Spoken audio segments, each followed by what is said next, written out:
سلام تقریب آباد به خدمت پدرم نجیب برات.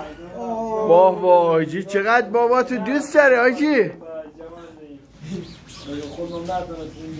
خب پدرم نجیب برات به ترکیه است.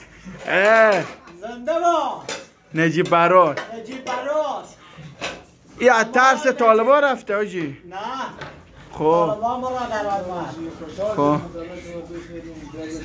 نجیب برات هم پدر منم. واه واه تو پدر بزرگی داری. پدرم بیترین اخلاق داره آقای نجیب برات. من ایراتیم پدرم بلخی.